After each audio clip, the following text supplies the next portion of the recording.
and share my screen.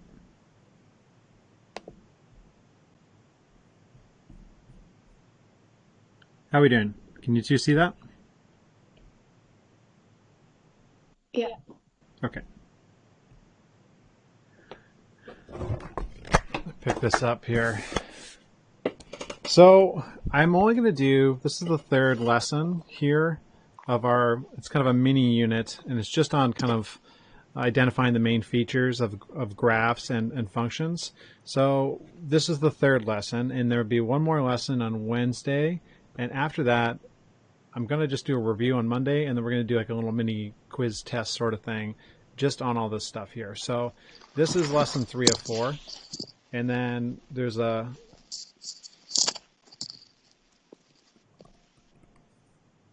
there will be a quiz on Friday, next Friday, or quiz kind of test. Let's call it a test. Let's call it a test on next Friday. Ooh. On all this stuff. So I was really lazy and I put up the assignment, the quiz, kind of later. I just did it yesterday actually. So it's up there and I have it set so ideally you all finish by next Monday. Or I give you a week to work on it. All right, so let's pick up where we left off. So finding rate of change from a graph. Now, if we recall, rate of change on a graph is this thing here called slope. We can say AKA slope. Now, mathematically, we use a letter to represent that, and that letter is the letter M. And we'll get to that. So M is equal to the rate of change, which is equal to change in y over change in x. So before we were looking at a table of values, and we can recall from yesterday, and what we actually want to say is recall from Wednesday that the rate of change is measured as the change in y values over the change in x. So we saw that when we saw like a table of values when we had our x and we had y, and we did first differences and stuff like that, right? So we had like, and maybe we had something like that. In any case, so another way of looking at it is on a graph, we use these two terms here, rise and run. Rise over. Yes, rise over run. So which, you know what, you've probably seen that before, haven't you? Did you see that in like grade 7 or 8? No, it's just I've done this stuff before. Okay. I wasn't sure if there was anything to do with lines in grade 7 and 8. Not as familiar with that math. Anyway, so let's assume this is the first time we're looking at it. So to find slope, we're doing rise over run. So what that means is if we're looking at a graph, so let's pick this one graph right here, and we want to see the rise over run. So what we have to do is we have to find 2 points. All right, so our step 1 is find 2 points. We're going to pick 2 points. And I want those points not to just be any points. They need to be what I call convenient points.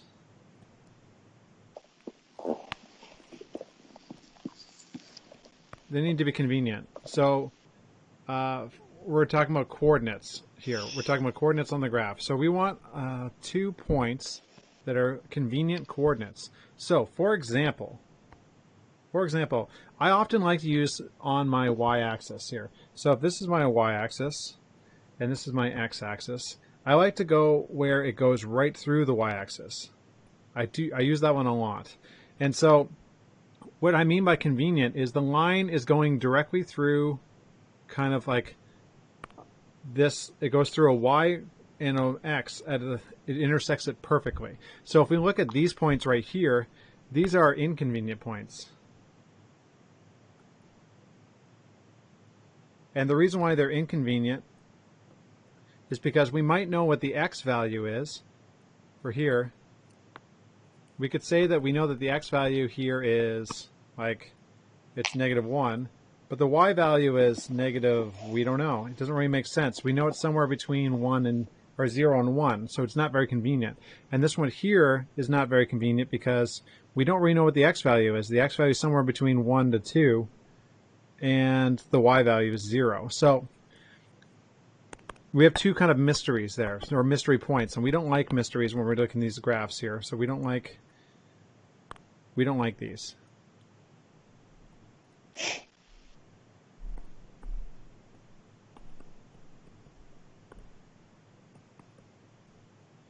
So mystery points are no good.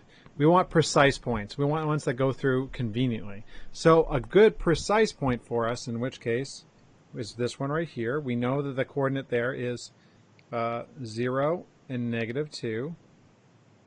And then we need another convenient point. So this one right here is convenient because we know this exact coordinate as well. So that exact coordinate is 2 and 1. All right, so we have two very convenient points right here. And the way that we measure rise and run is we're going to go, we can't go in the straight line. We have to do it either up and down. So if we looked at our up here, if we went like this, we could go up in this direction. And we could go this direction right here. Now this is our rise, and this is our run. And if we break it down a little bit further, and we count how many boxes it is, right? So the rise is we're going up 3, and the run is we're going over 2, so +2. So our rise and run is 3 over 2. So if we do that as our equation here, so we have our slope is equal to rise over run. Slope is equal to 3, +3, over +2. That's it. That's our answer. So we like to leave it as a fraction. I don't necessarily want it as a decimal, and I'll show you that later on why. But we can do the same thing over here. If we do this example here, we need two convenient points. And again, I like to use the one that's on the y-axis quite a bit, because often you'll see lines going through a precise point on the y-axis. So we're going to pick this point right there. And we need another convenient point. So I'm going to look all the way down here. And the next convenient point, I think, is right there. I can't see anything else. All the rest of them are inconvenient for us, right? So this point here we know is not 0. This is 5, 0. The coordinate is 5, 0. And the coordinate here is 0 and 4. All right, so we're going to do the same thing as we did last time, which is we're looking at our up and down. So if we're going from point A to point B, we have to go down like that, and then we have to go to the right like this here. All right, so in this case here, our rise is not really so much of a rise as it is a descent. All right, so we're going down 4 points. And then we have to go over 5 spots. So when we're going left to right, it's positive, and if we're going down, it's negative. Right? So if we're going down, it's negative. Okay, so our slope is equal to rise over run, which we just said was -4 over 5, and that's it.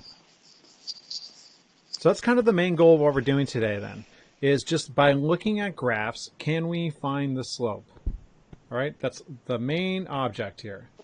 All right, so if we look at this one here, we need to look at find two convenient points again. So I can't pick like right here and here. That doesn't really work for me, right? What I can pick is this one right here and that one right there. Or I could even use this one right up here. Either way, we have 3 convenient points. But we're going to do the same thing as before. We're going to go our left and right, so we're going to go over right there.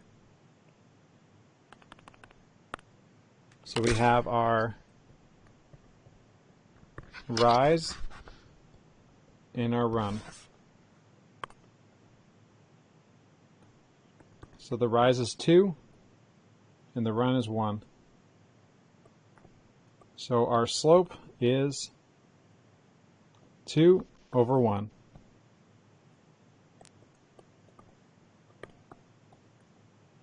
Now, there is another way to write this, and I'm going to show you on the other example here. So on this one here, on the next example, we're looking for 2 points again. And so again, you can see this point here is convenient for us. And we're going to go along, and the next convenient one is right there. So what we could do is we could go down here. And sometimes instead of using the terms rise and run, I use that symbol that I had before.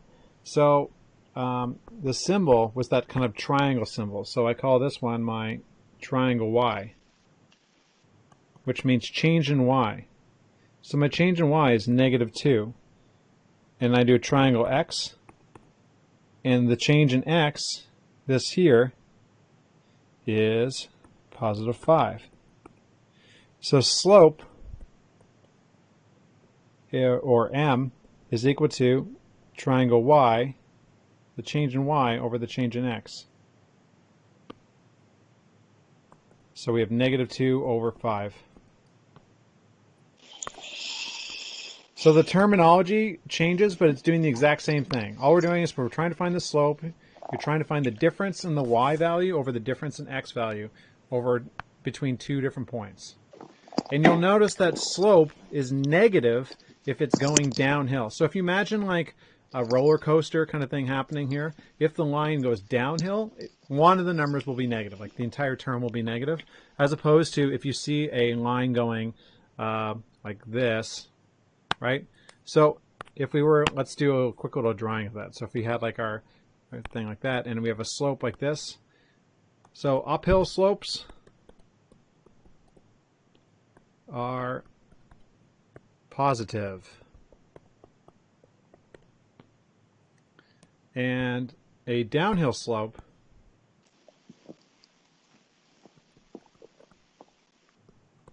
is negative.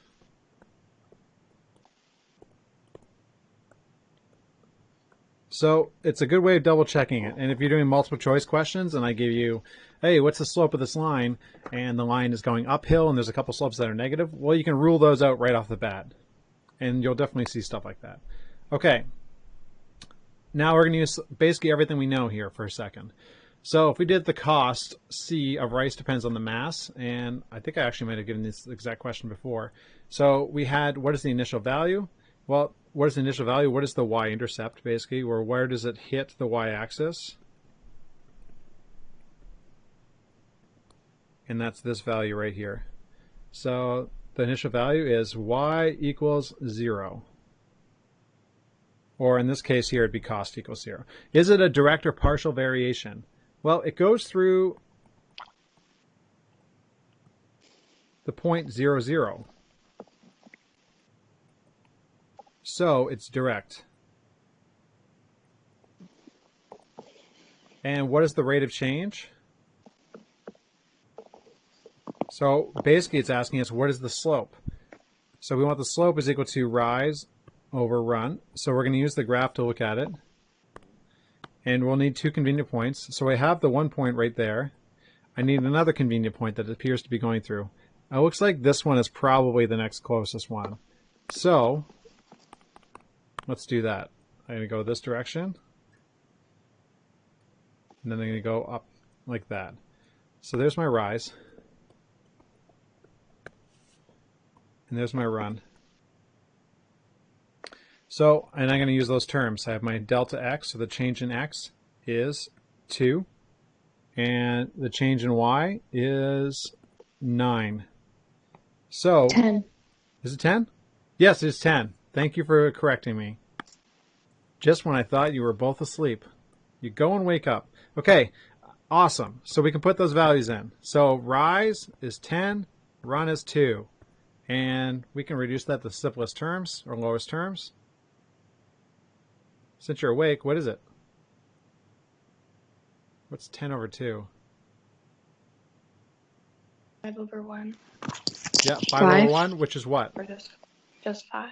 Yeah, exactly. 5. There we go. So, what do you Wait, I think? thought you said you didn't want us to simplify. Like, you didn't want us to give you a number. Only if it's going to give me a decimal. I just generally we don't want decimals for slope a lot of times, and there's a reason why. It just what happens is when eventually I'm going to give you equations where I give you slope, and I'll give you the y-intercept, and I'll tell you an x value, or sorry, a y coordinate, and I'll ask you what's the corresponding x coordinate, and you'll have to multiply it out using the distributive property. And if you use it with a decimal, because you rounded it off, your numbers will be off a bit.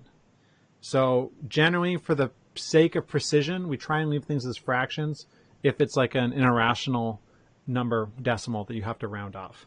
So in this case, though, if it's a fraction that we can reduce to a simple whole number with no decimals, that's totally fine. Okay? So it's just making them interchangeable. It's not wrong. It's the point What is if it's a yeah, go ahead. what if it's a simple decimal though? Like in the examples before. Then that's not a big deal. It's not such a big deal. The reason why it'll get complicated, again, so for example, eventually I'm going to give you this thing here. So this formula here, y equals mx plus b. Equation of a line. Equation of a line, right, exactly, right? So if this is the equation of a line, now basically the whole purpose of an equation of a line is it can help you in a lot of different ways, right? Because it can eventually, right now we're trying to identify slope, and we're trying to identify the y-intercept or initial value, right? So what happens is, what x and y are any coordinate on that's any, they kind of cross over here. So this is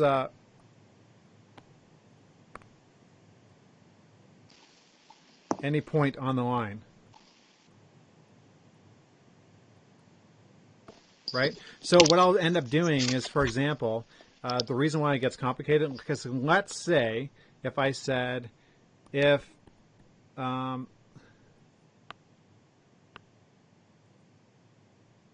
I went like this. Let's say I went if m is equal to 7 over 13,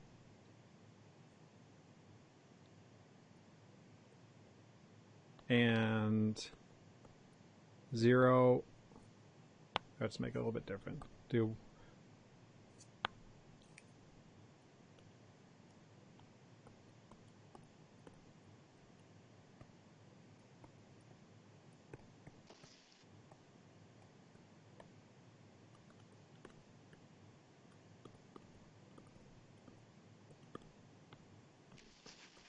So this is why.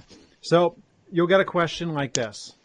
This is eventually where we're getting to. So if I give you slope and I give you a point on the line, right? Then I ask you what's the initial value, or what's the y-intercept? So what you do in that case is you take your equation y equals mx plus b, and you fill in what you know. So eventually you're going to take your slope here, and that's going to go into that spot for like that.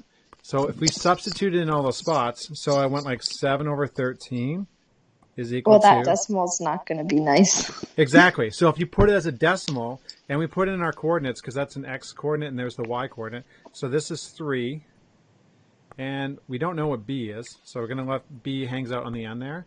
And then on the other side, we know y is equal to 7, right? So we have to solve this equation for b. So if we solve that equation, we get 7 equals... Now, if I converted this to a decimal, like you said, it's going to be 3 times like a really crappy decimal, and it gets really messy. But it's much easier just to multiply it straight out like this, right? And I'd end up 21 over 13 plus b. And then I'd want to get rid of this, right? So I'd subtract by 21 over 13 and subtract by 21 over 13.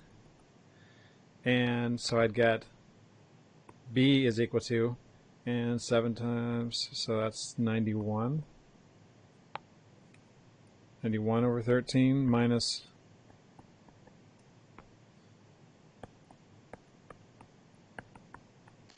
And then I could say, therefore, my equation of the line would be y equals 7 over 13x plus 70 over 13. So this is an example of why we leave things as fractions, because those numbers would be messy, right? You can put it as a decimal, but you're going to have to round it off, and it's not going to be precise. Meanwhile, this gives us a precise answer, leaving the fractions in place. All right, so that's why we stay in fractions as much as possible when it comes to equations of lines, basically. Does that make sense? Yeah, I was just asking because you made that one a 5. Yeah, but I see. If it's a weird decimal, you definitely don't want to do that. Yeah. So again, I don't mind, like, if it's a fraction that turns into like a whole number, that's fine. If it's a fraction that turns into a number with a decimal that you understand, that's fine too. I just find that manipulating equations, again, with a decimal, it's easier for me just to eyeball, like, I can do 7 over 13 times 3 over 1, and that's easy to do. But if I went 3 times 0.57, well, then it's going to be, like, I don't know. Sometimes I might start thinking harder about it. It's a different math. I feel like it's simpler to do fractions like this on paper in front of you, as opposed to doing a whole number times a messy decimal. But again, to each their own, as long as your answers are precise. And I feel like the fractions will give us a precise answer. So, and you'll probably be expected that from whatever teacher you have in the future as well. They like to see the fractions and knowing that you understand how to manipulate them. But again, you can convert them to whole numbers if it's easy for you. Let's look at this one. Maybe you two can help me with this one. So we have a cell phone plan that has a flat monthly fee and extra charges for extra data usage. What is the initial value here? And again, this should look very familiar to you. What's the initial value of this graph? 50. Yes. 50. Very good. 50 is our initial value.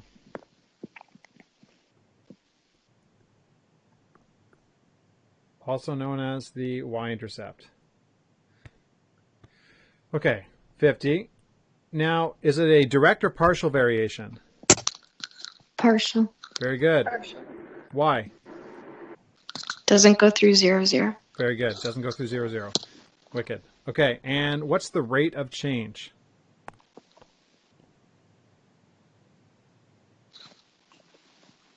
So we need 2 convenient points. We already have one. Let's use that one there. 4 and 54 can be the other one. Yeah, exactly. You could do that one there too if you wanted to. It really doesn't matter. And you could actually, this is a good example to do that on. So let's do that for a second. I'm going to go like this, rise. Okay, so in this case here, if we pick those 2 points, right, we have our run is 2 and our rise is also 2. So therefore our slope is equal to rise over run, right? So slope is equal to, or delta y over delta x, and we have 2 over 2, and that's just equal to 1. And in this case here, it's dollars per gigabyte. Now, we could have, though, if we wanted to, we could have used these points, and we could have even gone further, right? We could have gone like this. Here,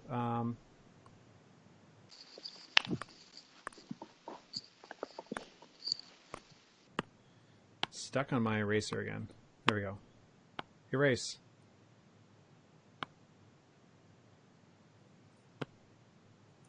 Well, it's mad at me. It's not erasing, so.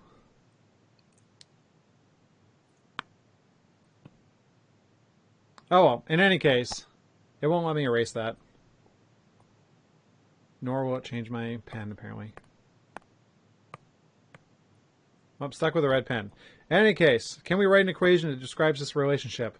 Well, yes, we can. So our relationship is cost is equal to our rate of change. Oh, it changed randomly. How about that? Times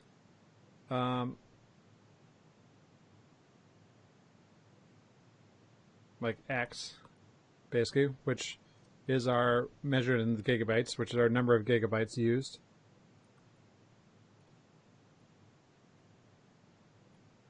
Plus the initial value.